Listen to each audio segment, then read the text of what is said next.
começar de novo? Então, declaro aberta a audiência pública que dispõe sobre instalações de condomínios horizontais fechados em glebas situadas em áreas urbanas e ou zona rural.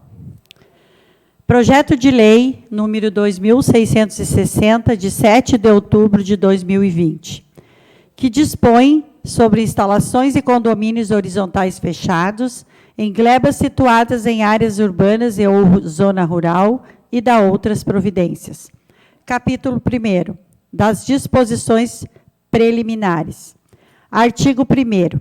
A implantação de condomínios horizontais fechados em glebas situadas em áreas urbanas e ou zona rural fica regulamentado por esta lei em consonância com as leis federal, estadual e municipais, no que couber, assegurados o interesse público e a função social da propriedade no uso da terra. Capítulo 2º, das definições. Artigo 2º. Para os efeitos desta lei, são adotadas as seguintes definições. Primeiro, parcelamento do solo. Toda divisão do solo urbano que resulta em loteamento, desmembramento ou condomínio.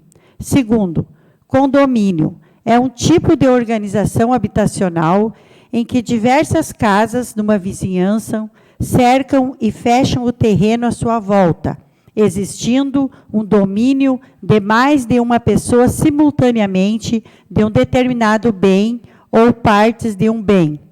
Terceiro, condomínio urbanístico fechado é a divisão de gleba ou lote em unidades autônomas destinadas à edificação para fins residenciais com áreas de uso comum dos condomínios.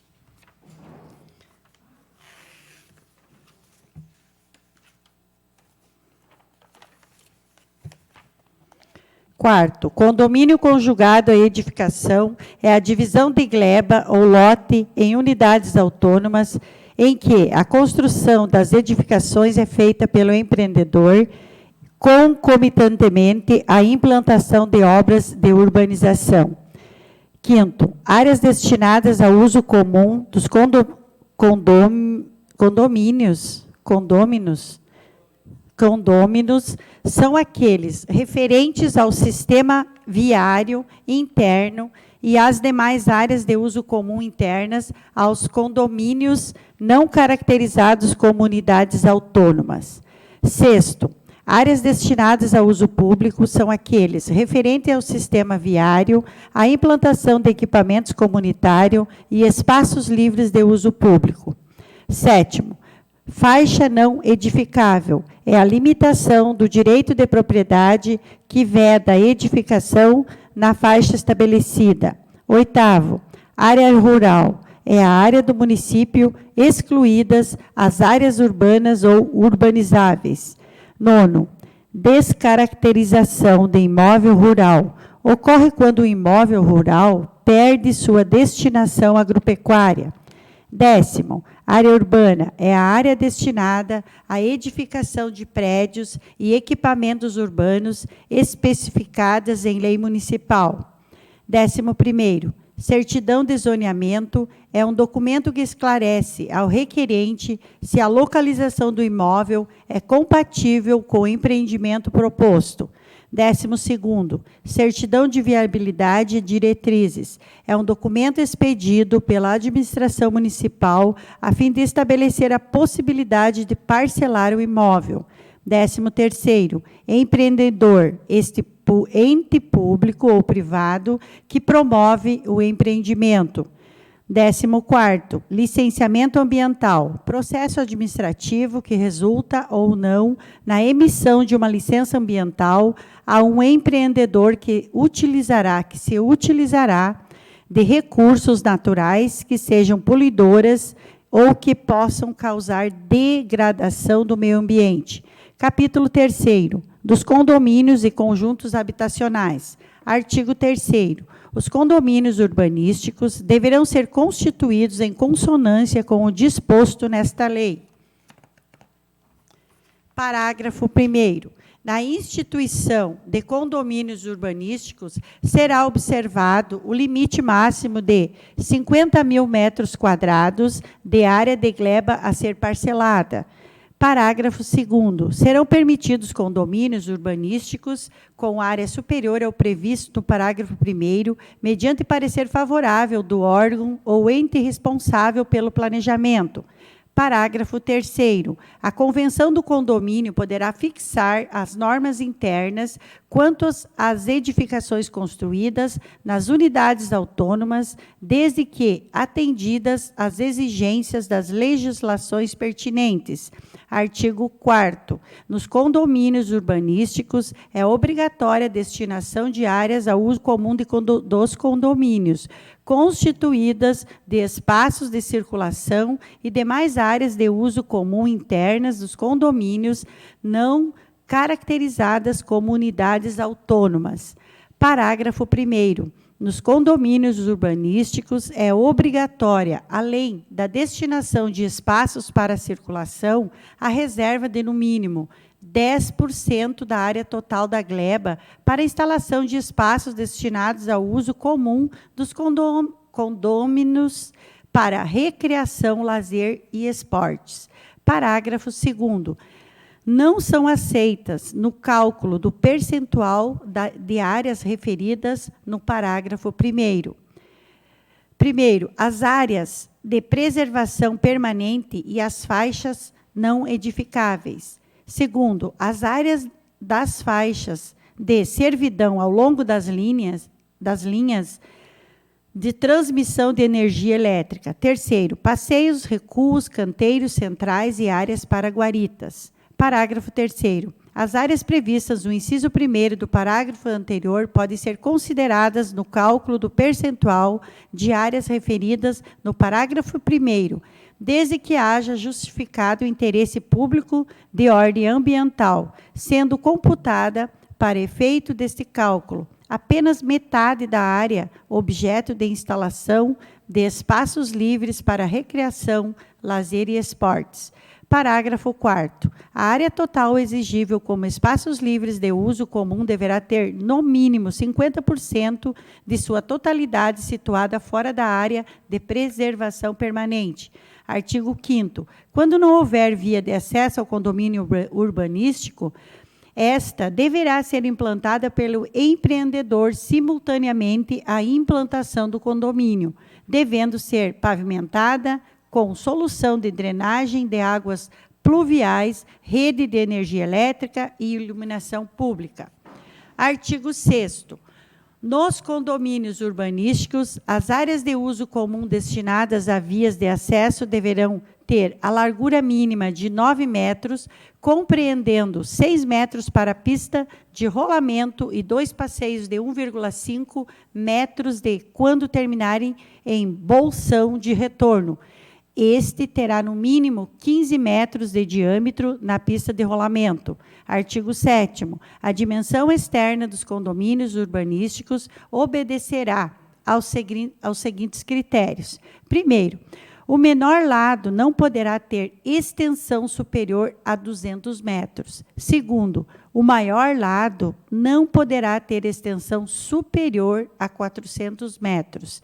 Parágrafo 1º. São admitidas dimensões externas superiores às previstas no inciso 1º e 2º, nos casos em que a natureza do empreendimento demande de grandes áreas contínuas e não bloqueie a implantação do sistema viário urbano previsto na legislação local, dependendo para sua validade de parecer favorável do órgão ou ente responsável pelo planejamento e do Conselho Municipal pertinente. Parágrafo 2º. Poderão ser implantados condomínios urbanísticos contíguos, desde que não interrompam o prolongamento do sistema viário definido na legislação local, dependendo para sua validade de parecer favorável do órgão ou ente responsável pelo planejamento e do Conselho Municipal pertinente. Artigo 8º. As unidades autônomas deverão atender em sua área privativa as dimensões do lote mínimo de 250 metros quadrados. Artigo 9º. A entrada do condomínio urbanístico deverá ser construída dentro dos limites da gleba. Artigo 10. Os condomínios urbanísticos deverão executar e manter, por sua exclusiva responsabilidade, as obras de instalações de rede e equipamentos para o abastecimento de água potável, de redes de energia elétrica, de iluminação pública, de esgoto pluvial e sanitário.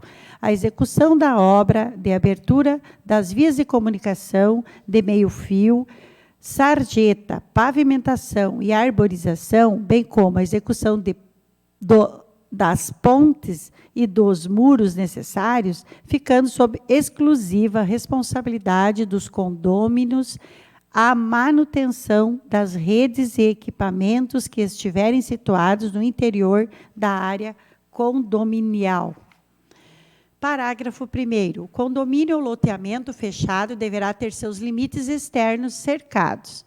Parágrafo 2º. A execução das obras referidas nesse artigo será fiscalizada pelos órgãos municipais competentes. Artigo 11. Serão de responsabilidade e ônus dos condôminos.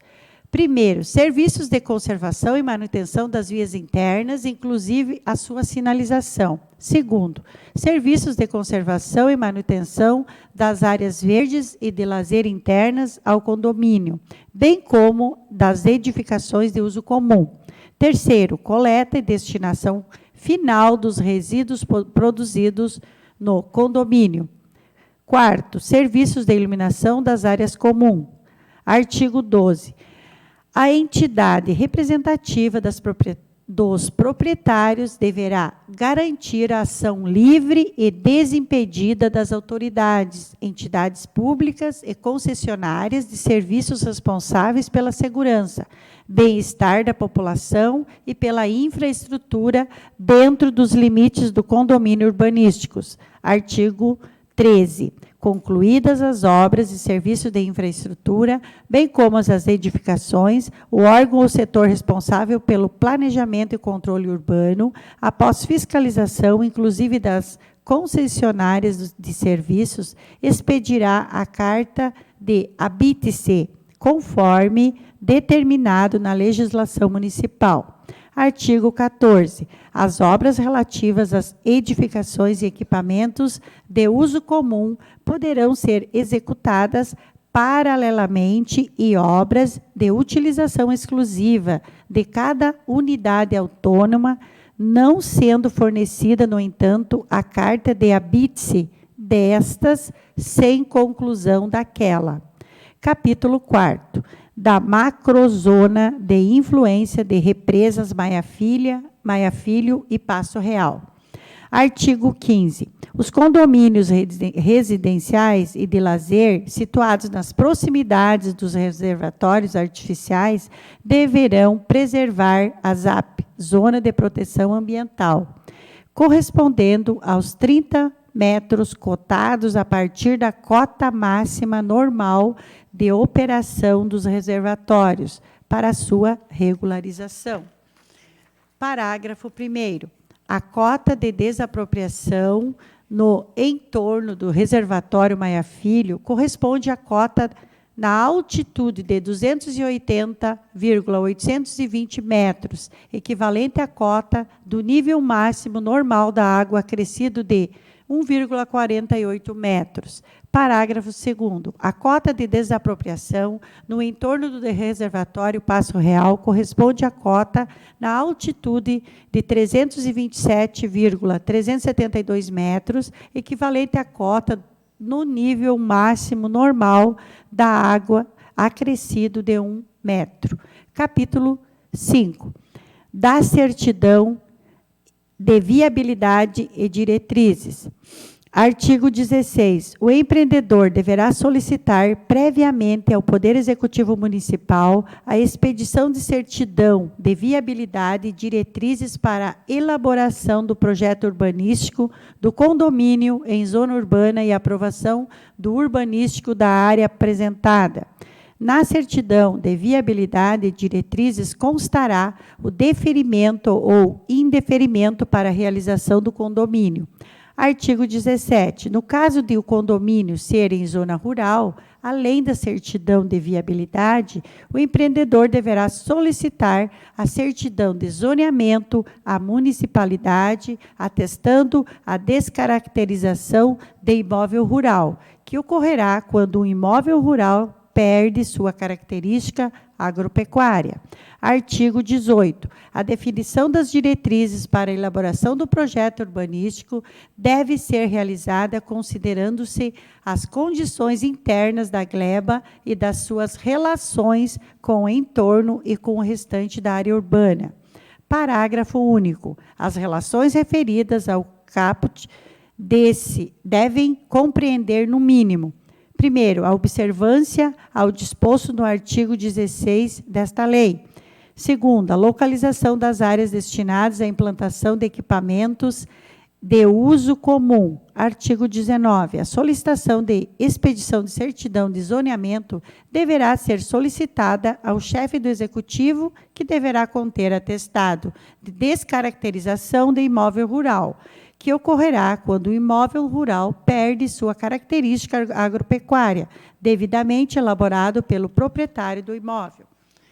Parágrafo 1º. De posse da certidão de zoneamento, o empreendedor deverá atender ao artigo 20 desta lei.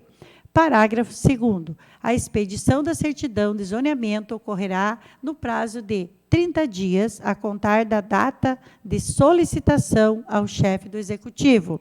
Artigo 20. A solicitação de expedição de certidão de viabilidade e diretrizes para a elaboração dos projetos será realizada através de requerimento, que conterá a especificação do tipo de usos predominantes a que o condomínio se destina e a área total da gleba, acompanhado pelos seguintes documentos. Primeiro, cópia da matrícula atualizada da gleba. Segundo, planta da gleba em escala 1/2.1000, contendo todos os elementos existentes na área, em 2 vias.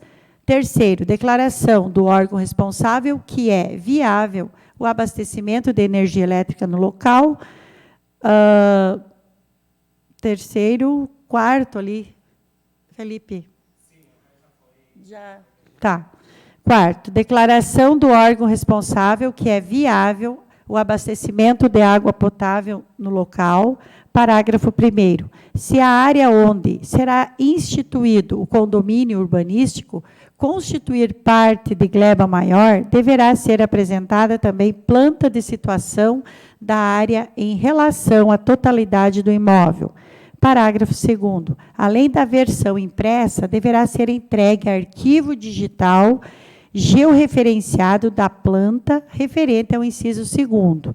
Artigo 21. As diretrizes para a elaboração do projeto urbanístico serão indicados em planta e constarão no mínimo de: primeiro, localização das áreas destinadas a espaços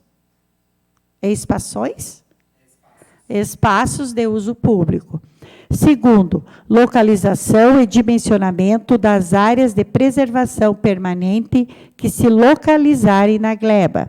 Terceiro, outras determinações a juízo do órgão de planejamento municipal. Artigo 22. A expedição da certidão de viabilidade e das diretrizes ocorrerá no prazo máximo de 30 dias, a contar da data de chegada do processo administrativo ao órgão de planejamento. Parágrafo 1º. Quando for solicitada a complementação de documentos ou realização de diligências, o prazo será contado da data do pleno atendimento ao solicitado. Parágrafo 2º. Expedidas as diretrizes, as mesmas terão validades de 1 ano, a contar da data da emissão da certidão de viabilidade. Parágrafo 3º. As diretrizes poderão ser renovadas, a pedido do empreendedor, por mais 1 ano, desde que não tenha ocorrido alteração na legislação pertinente. Capítulo 6º. Da aprovação e execução.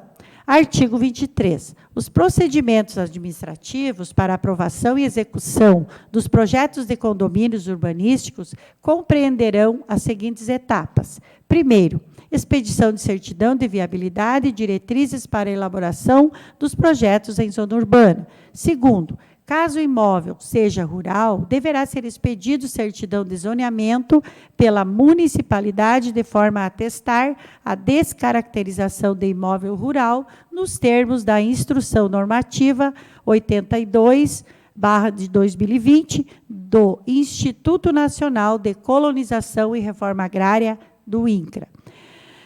Terceiro, aprovação do projeto urbanístico e seus complementares pela Secretaria Municipal de Planejamento. Quarto, aprovação do projeto ambiental pelo Departamento Municipal de Meio Ambiente, DMMA. Quinto, execução e fiscalização das obras. Sexto, emissão do termo de verificação da execução das obras e construções. Sétimo, concessão da carta de habite-se para as edificações de uso comum. Capítulo 7, da aprovação. Artigo 24. A aprovação do condomínio urbanístico consiste na aprovação do projeto urbanístico e dos projetos arquitetônicos das edificações de uso comum. Artigo 25. Aprovado o projeto de condomínio urbanístico, o empreendedor deverá submetê-lo ao registro imobiliário dentro de 180 dias, sob pena de caducidade da aprovação. Parágrafo único. Decorridos 60 dias, a partir da data limite prevista no caput, o empreendedor deverá apresentar a comprovação do registro no cartório de imóveis para fins de lançamento cadastral. Artigo 26. A aprovação do projeto de condomínios urbanísticos será feita por decreto, onde constará, no mínimo, primeiro, denominação, localização e destinação do condomínio urbanístico. Segundo, área total do empreendimento. Terceiro, número total de unidades autônomas. Quarto, faltou. Áreas comuns e privativas do condomínio. E quinto, a aprovação da área do condomínio como área urbana. Capítulo 8º, da concessão do alvará de licença. Artigo 27. Para a concessão do alvará de licença para a execução dos serviços e obras de infraestrutura e das edificações, o requerente deverá apresentar cópia do projeto do condomínio urbanístico aprovado pelo município, acompanhado dos seguintes projetos complementares. Primeiro, planta planiatimétrica georreferenciada da área de condomínio será aprovada como urbana. Segundo, da rede de distribuição de água potável, conforme as normas adotadas pelo órgão responsável e aprovado pelo mesmo. Terceiro, da rede do sistema de tratamento de esgoto sanitário, quando for o caso, observadas as normas da legislação, na legislação local do município e os critérios adotados pelo órgão responsável. Quarto, da rede de esgoto pluvial. Quinto, da rede de distribuição de energia elétrica domiciliar, de acordo com as normas estabelecidas pelo órgão responsável e aprovado pelo mesmo. Sexto, da rede de iluminação pública. Sétimo, da pavimentação e arborização. Oitavo, das obras de arte, tais como pontes, bueiros e similares.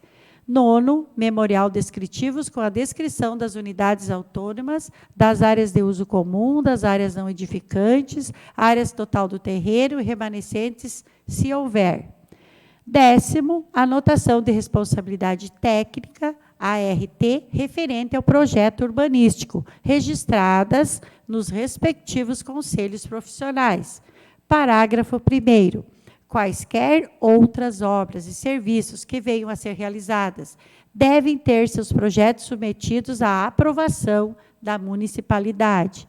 Artigo 28. O alvará de licença para execução das obras e construções fixará um prazo máximo de 2 anos para o término da totalidade das obras, renováveis a cada 6 meses pelo período máximo de 2 anos. Capítulo 9, da fiscalização. Artigo 29. O condomínio urbanístico será submetido à fiscalização dos órgãos municipais competentes, quando da execução dos seus serviços e obras de infraestrutura urbana, conforme projetos aprovados. Parágrafo 1º. Todas as solicitações da fiscalização deverão ser atendidas, sob pena de embargo do serviço ou obra de infraestrutura, sem prejuízo de outras combinações legais. Capítulo 10º. Das infrações. Artigo 30. A falta de cumprimento das disposições desta lei, bem como de qualquer exigência acessória para a regularização do projeto ou da obra do empreendimento, verificada no exercício da fiscalização, será comunicada ao interessado por meio de notificação. Parágrafo 1º. A notificação deverá conter as seguintes informações. Primeiro, o nome do titular da propriedade e do responsável técnico pelas obras, se houver. Segundo, o endereço da obra. E terceiro, a identificação da irregularidade cometida. Quarto, as exigências requeridas. Quinto, o prazo para cumprimento das exigências. Sexto, a identificação e assinatura do fiscal e do notificado. Sétimo, a data e a hora da entrega da notificação. Parágrafo 2º. No caso de não localização do notificado, a notificação poderá ser afixada no local da obra, justificando-se a impossibilidade da entrega pessoal. Artigo 31. O interessado terá um prazo de 30 dias para sanar as irregularidades. Parágrafo único. Esgotado o prazo para o cumprimento da exigência especificado na notificação e a mesma não sendo cumprida, será lavrado auto de infração. Artigo 32. O infrator será imediatamente autuado quando iniciar obra sem a devida licença para o início das obras emitida pelo órgão ou setor municipal responsável pelo controle urbano. Artigo 33. O auto de infração deverá conter as seguintes informações. Primeiro, o nome do titular da propriedade e do responsável técnico pela obra, quando houver. Segundo, o endereço da obra. Terceiro, a data da ocorrência. Quarto, a descrição da infração cometida. Quinto, a penalidade decorrente. Sexto, a intimação para a correção da irregularidade. Sétimo, o prazo para apresentação da defesa. Oitavo, a identificação e assinatura do autuado e do autuante. Parágrafo 1º. A assinatura do infrator no auto não implica confissão, nem tampouco aceitação dos seus termos. Parágrafo 2º. A recusa da assinatura no auto por parte do infrator não agravará a pena, nem tampouco impedirá a tramitação normal do processo. Artigo 34. A comunicação do auto de infração será feita mediante comunicação pessoal com assinatura de termo de recebimento pelo infrator.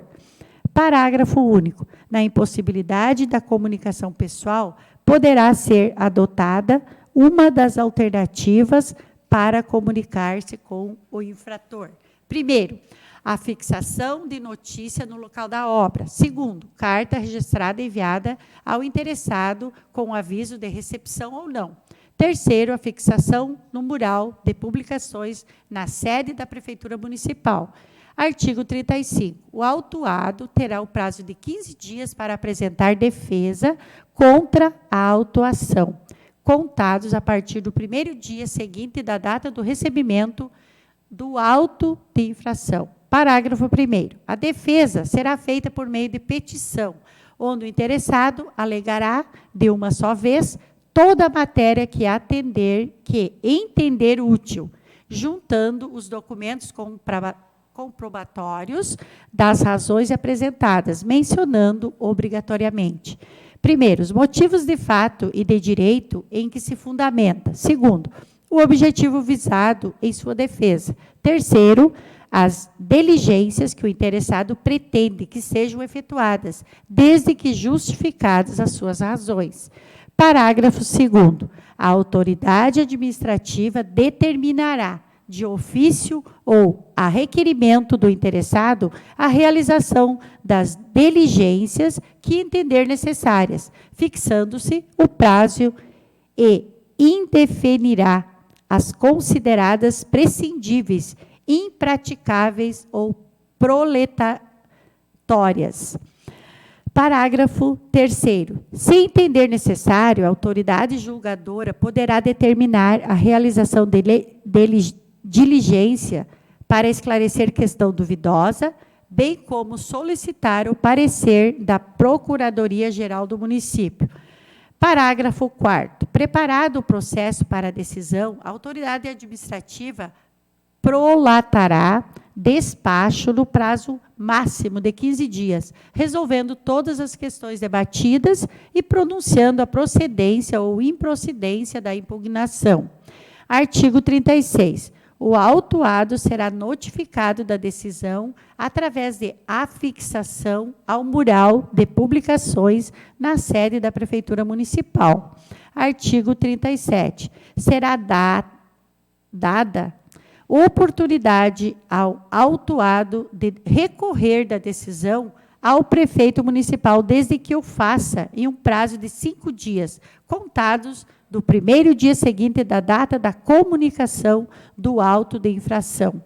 Artigo 38. Na ausência de defesa, ou sendo esta julgada improcedente, serão impostas as sanções pela Prefeitura Municipal.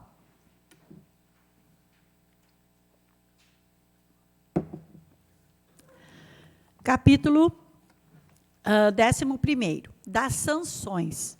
Artigo 39.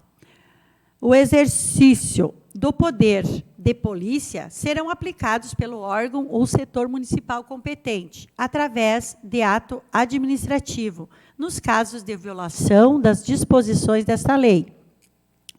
As seguintes sanções ao infrator: primeiro, o embargo; segundo, multa; terceiro, cassação da licença para o início das obras. Parágrafo 1º. A aplicação de uma das sanções previstas nesse artigo não prejudica a aplicação de outra, se cabível. Parágrafo 2º. A aplicação de sanções de qualquer natureza não exonera o infrator do cumprimento da obrigação a que está sujeito, nos termos desta lei. Artigo 40. Aplica-se o embargo das obras de empreendimento nos casos de: primeiro, obras em andamento sem projeto aprovado, nos termos da lei. Segundo, risco à segurança de pessoas, bens, instalações ou equipamentos, inclusive públicos ou de utilidade pública. Parágrafo 1º. O embargo será comunicado ao interessado, estabelecendo-se prazo para o cumprimento das exigências que possam garantir a sua revogação. Parágrafo 2º. O embargo deverá ser precedido de vistoria feita pelo órgão ou setor municipal responsável pelo controle urbano. Artigo 41. Aplica-se a cassação da licença para início das obras nos seguintes casos: primeiro, impossibilidade de reversão da situação que motivou o embargo às obras. Segundo, reincidência da infração. Artigo 42. Sem prejuízo das responsabilidades civis e criminais, serão aplicadas multas nos seguintes casos: primeiro, início ou execução de obras sem licença do órgão ou setor municipal competente. Segundo, execução de obras em desacordo com o projeto aprovado. Terceiro, ausência no local das obras do projeto aprovado ou de licença para o início das obras. Parágrafo único. As multas serão fixadas e cobradas em moeda oficial do Brasil, pelo seu valor nominal, corrigido pelo indexador oficial do Executivo Municipal, vigente na data do seu recolhimento, conforme estabelecido em regulamento. Capítulo 11º. do termo de verificação dos serviços e obras. Artigo 43. Termo de verificação dos serviços e obras de infraestrutura será feito através de decreto. Artigo 44. O decreto do termo de verificação dos serviços e obras de infraestrutura do condomínio urbanístico será precedido de requerimento que será expedido somente após a emissão dos termos de verificação de cada serviço e obra de infraestrutura, conferida pelos órgãos municipais competentes e após a apresentação dos termos de aceitação emitidos pelas concessionárias dos serviços concedidos. Parágrafo único. Será concedida carta habite-se para as edificações de uso comum, mediante requerimento e procedimentos previstos na legislação local. Capítulo 13º. Das disposições finais e transitórias. Artigo 45. Os dados contidos em levantamentos topográficos, plantas, memoriais, certidões, escrituras e demais documentos apresentados pelo empreendedor serão aceitos como verdadeiros, não cabendo à municipalidade quaisquer ônus que possam advir de atos firmados com base nos referidos documentos. Artigo 46. Todos os documentos e plantas deverão vir assinados pelo empreendedor ou seu representante legal e por profissional legalmente habilitado, acompanhada das respectivas anotações de responsabilidade técnica, ART, registradas nos respectivos conselhos. Artigo 47. Além da versão impressa, deverá ser entregue arquivo digital georreferenciado referente à versão final dos projetos aprovados. Artigo 48. A partir da data do registro do parcelamento do solo e do condomínio urbanístico, passam a integrar o patrimônio e domínio do município das áreas das vias de circulação públicas, os espaços livres de uso público e as áreas destinadas a equipamentos comunitários e urbanos, constantes do projeto urbanístico e do memorial descritivo aprovados pelo Poder Público Municipal. Artigo 49. Os imóveis constituídos por espaços livres de uso público e as áreas de equipamentos comunitários não poderão ter sua destinação alterada pelo empreendedor ou pelo Poder Público Municipal, a partir da aprovação do projeto de parcelamento, salvo na ocorrência das hipóteses previstas na legislação federal. Artigo 50. Os prazos previstos nessa lei são contados por dias corridos, excluindo-se o primeiro dia e incluindo-se o último, prorrogando-se para o primeiro dia útil o vencimento de prazo, que cair em sábado, domingo ou feriado. Artigo 51. Os valores das multas previstos nessa lei serão corrigidos monetariamente por ato do Poder Executivo. Artigo 52. Esta lei será regulamentada por decreto, no que couber. Artigo 53. Esta lei entra em vigor a partir da data de sua publicação, revogadas as disposições em contrários, em especial a Lei Municipal número 024, de 1993. Salto do Jacuí, 7 de outubro de 2020. Cláudio Mírio Gans Robson, prefeito municipal. Justificativa. Egrégia Casa Legislativa, Nobres Edis. Pautado no artigo 182 da Constituição Federal, que deixa clara a necessidade de lei para as decisões relevantes atinentes ao desenvolvimento urbano, o projeto que ora enviamos a esta Casa Legislativa traz em voga a possibilidade da instalação de condomínios horizontal fechado em áreas urbanas e rurais. No que tange, o presente projeto é de suma importância para fomentar o desenvolvimento municipal, proporcionando também que imóveis localizados em zonas rural, mais especificamente aqueles do entorno dos alagados, que já perderam as suas características agropastoril, podendo, para tanto, serem convertidas em novos espaços econômicos. O presente projeto é de suma importância para fomentar a economia imobiliária e o turismo do município de Salto do Jacuí, Rio Grande do Sul. Haja vista como referente projeto poderá ser explorado os solos urbanos e rurais particulares, a fins de condomínios nos alagados do território municipal.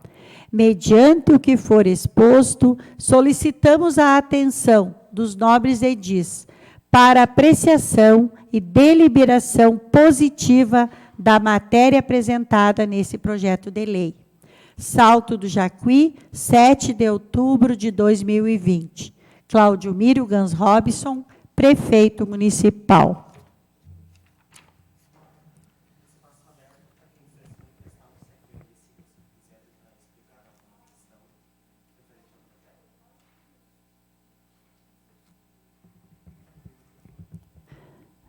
Está aberto, então, espaço para alguém se manifestar, que queiram.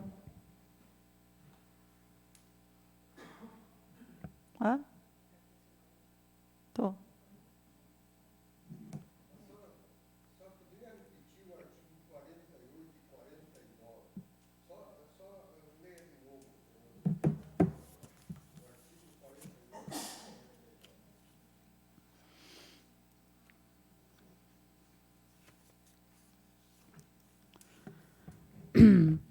Artigo 48.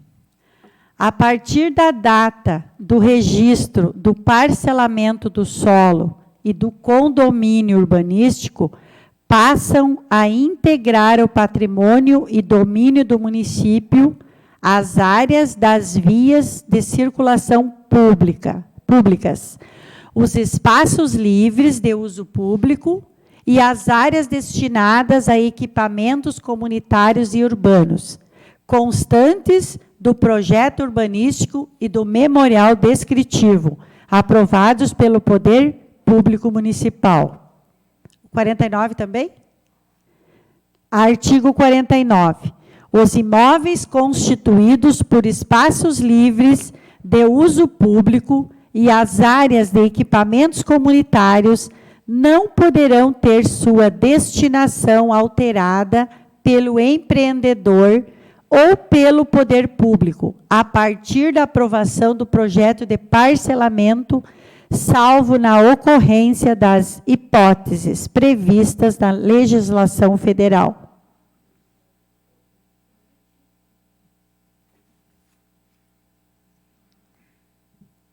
Cleonice quer se manifestar?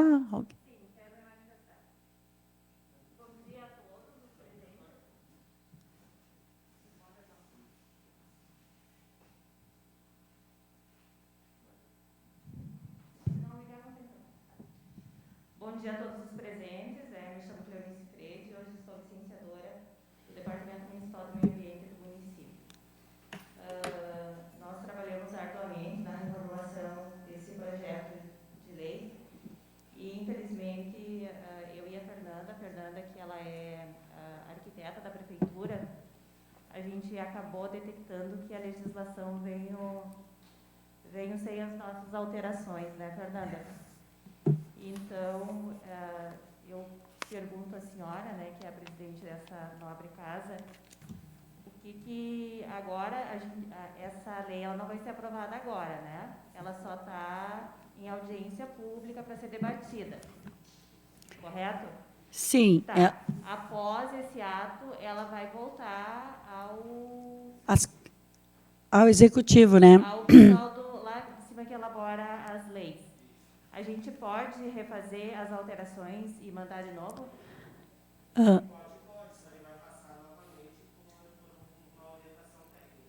Tá, mas não. Tá, sim. Mas então a nossa preocupação, né, Fernanda, é que ela não seja aprovada como está. Que venha as alterações conforme nós refizemos, né? E, inclusive, tem as cotas altimétricas do Passo Real e da Maia Filho que estão corretas, não, que estão erradas, né, e precisam ser readequadas. Então, eu acredito que seja isso. Fernanda, tu quer... Bom dia a todos. Não, o que ficou bem claro é que a lei não está de acordo agora para aprovação. A gente completou bastante a lei, ela ficou praticamente dobrou de tamanho em questão de artigos e não é o que foi lido hoje. E o que foi lido hoje a gente não tem condições de aprovar, a parte de aprovação mesmo de projeto. Hoje ela está muito incompleta o que foi lido, né? Eu mesma escrevi tudo que é necessário, item por item, né? Para que a gente tenha pelo menos assim um balizamento de aprovações, né? Uma lista mínima de exigências para que a gente possa fazer para todos, né? Hoje, como foi lido, ela tá muito genérica e não é esse o projeto que a gente tem, tá?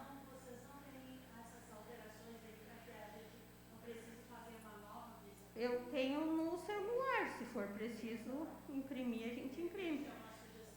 Porque hoje, como ela está, ela não tem condições de aprovar. A gente trabalhou bastante. É que é muita coisa. Toda a parte que eu escrevi, bem técnica, de aprovação, não consta nada. Não sei. Não sei. Porque tudo que eu escrevi não consta.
Eu acredito assim, pessoal, essas questões das legislações, elas vão, elas vêm, tanto arquivo que é mandado, tanto arquivo que é enviado e retorna para nós, e pode haver sim algum engano.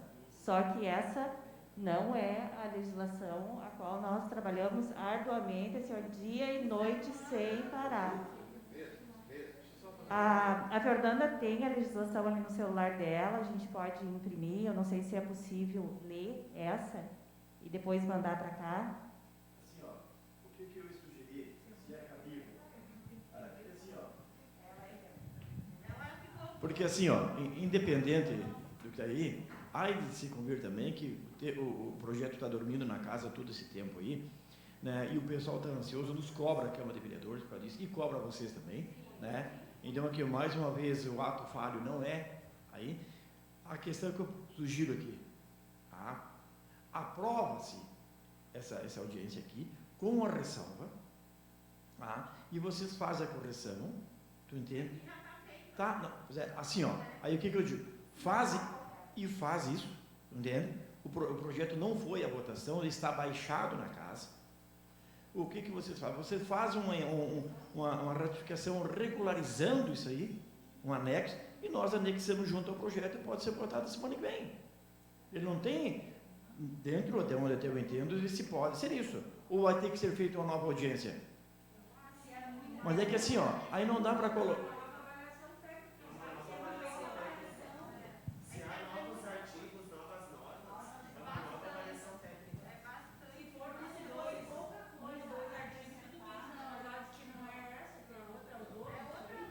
Olha aí. Eu acho que vão analisar só a lei que foi feita tecnicamente, que nós fizemos aquilo lá, pelo amor de Deus. E por que foi alterado isso? Por que foi alterado? Mas assim, ó.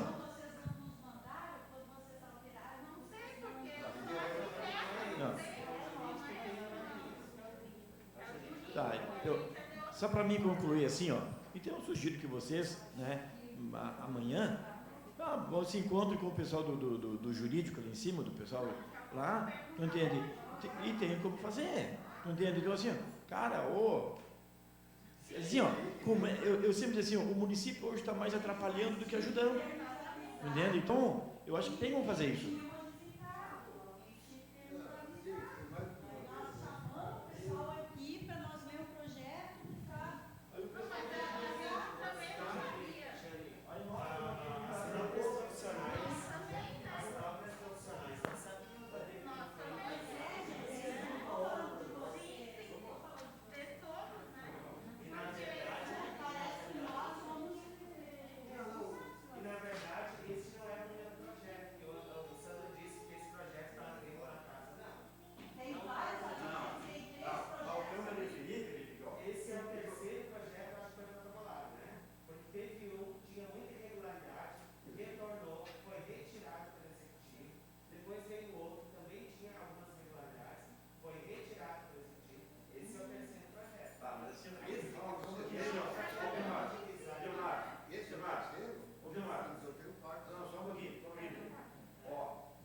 Encerro? Então, eu dou por encerrada a presente audiência pública.